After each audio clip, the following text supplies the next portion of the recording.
Okay, hey, so I'm back with another video. So tonight's video, I wanted to just express myself a little bit and let y'all know what was going on with me. Eternally, I'm having a little bit of struggles and everything, but it's like, yeah, you could pretty much say it's serious because it does fuck with my mental and emotional wise, and I might not be well put together, but I'm not falling apart and I'm not destroyed or damaged or anything like that.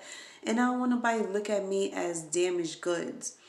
Like, I started to realize how people was really looking at me and judging me, and I really don't take too lightly to that because y'all know better either. Like, these guys out here is no better.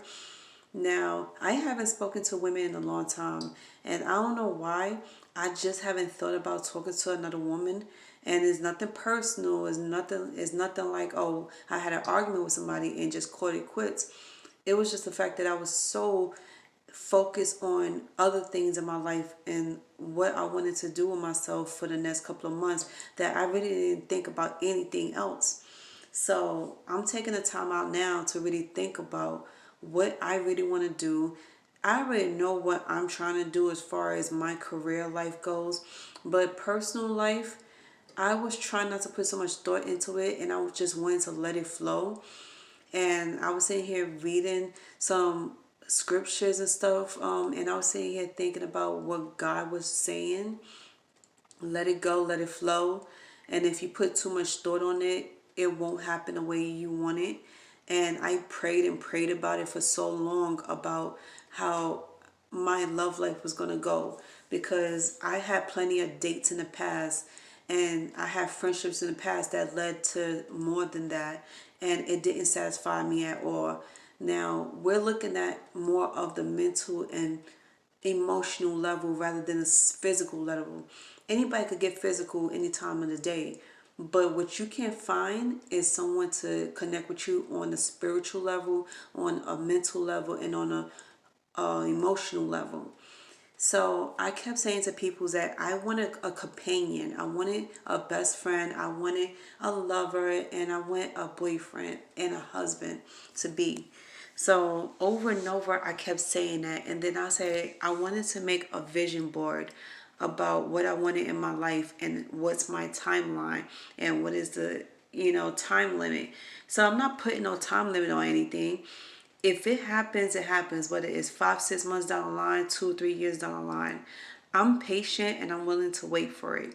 So here's me putting up my vision board actually, I'm putting it on my phone, and I'm letting y'all know what I am looking for. Because I'm tired of just feeling heartbroken. I'm tired of being someone's option, and I'm taking this girl's advice because one thing I notice is that a lot of females out here subject themselves to do things that they don't normally do in order to become the main woman in a guy's life. And I feel like you shouldn't have to work so hard to become somebody's one and only. If a guy can't see you for who you are and what your worth, and he wants to make you just an option to him, let him go. Let him walk off and be with who he wants to be with. Let him do whatever he wants to do, because at the end of the day, you're no one's option. And I had so many people say this to me over and over, and now I'm saying it to myself because now I'm truly believing that in my heart I am no one's option, and I'm never going to be no one's option. And if somebody's daring to make me their option, they could feel free to leave. You know, my guys in the past, I had to let go because they wanted to make me their option and not their one and only choice. Then they want to bring up some stupid ass excuse and examples to justify his stupid behavior and mindset. How their minds was going was so immature and narrow. It's like you wanted to slap them aside their heads because of how they think. That's how immature and stupid they are. You could see a man's stupidity coming through when they were saying, well, why am I subjecting myself to only one woman when there are so many options out here? I want to see what everybody has to offer. I want to see what I can get out of everybody, out of from shared entertainment. Or they wanted to see if they could wear their options down and see who's going to become the Mrs. whatever his last name is.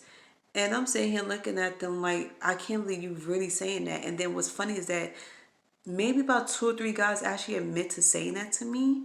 And out of all those three guys, one of them actually said that he don't feel like it was meant for him to be with one woman. He said he tried to date one woman. He lasted like 12, 13 years with her. And he felt like it was not worth it. And I'm looking dead in his face and he's looking back at me. So we both looking at each other with this stern look on each other's faces like, yeah, you said what you said, but you think you was right?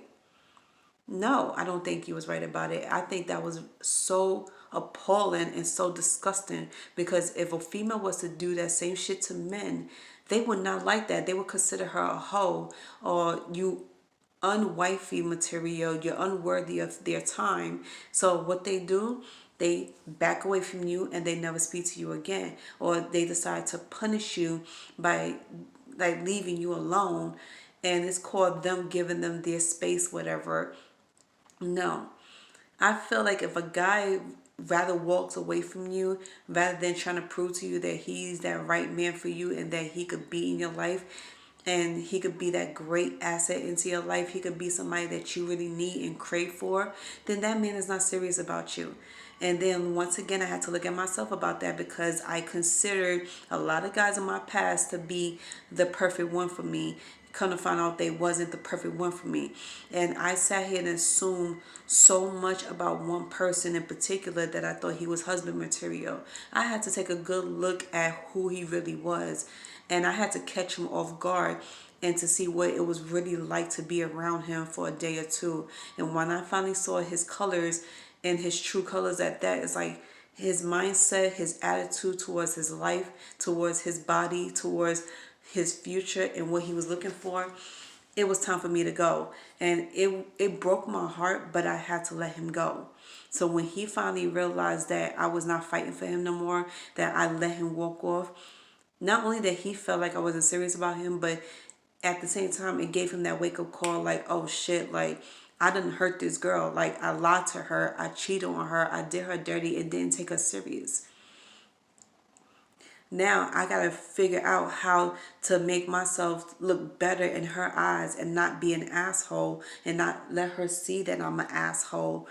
And I'm like, there's nothing else you could say and do that's gonna make me look at you in a positive light because once you show me what you wanted and who you are as a person, that is it. Now you become that person, that negative light in my eyes, and you're on my shit list. Am I gonna forgive you? I thought about forgiving you. I thought about forgiving you on your past bullshit and everything. I forgave you for cheating on me. And if I didn't want to forgive you, trust and believe you would know about it.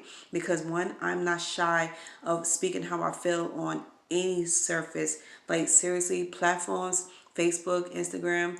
I don't normally air my dirty laundry out, but if I see you on here acting like you chilling, you maxing, relaxing, you don't give a damn about nothing in this world, better believe I'm gonna throw your shit out there. I'm gonna make you look stupid, make you feel stupid, and I will throw all your business out there.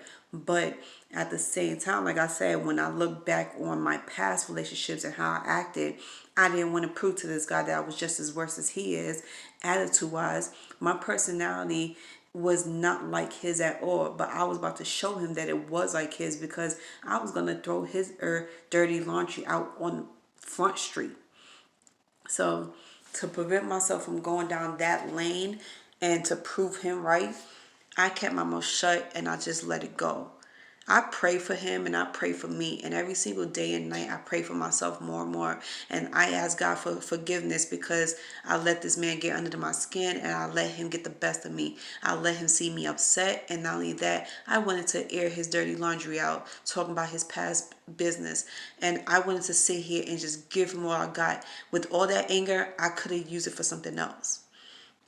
So what I did, I took a time out to myself and I decided to better myself by taking a whole lot of time to myself, making personal time as in, you know, spoiling myself, taking myself out, meeting new peoples, get my mind off the negative shit and turn to positive stuff. Even if it's start looking at videos like funny videos or workout videos or entertainment videos like on YouTube. Like I say, I just started adapting to this more and more. I didn't give all of my time to YouTube until 2 years ago. Like I say, I've been on YouTube for 6 years. I've been a YouTube content creator for 6 years, but I wasn't really dedicated to it until 2019. Everything changed from then on out.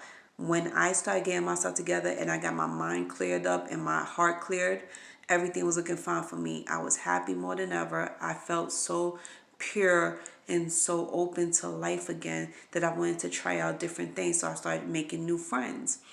Now, what really threw me for a loop is that never have I ever thought everybody would start coming back.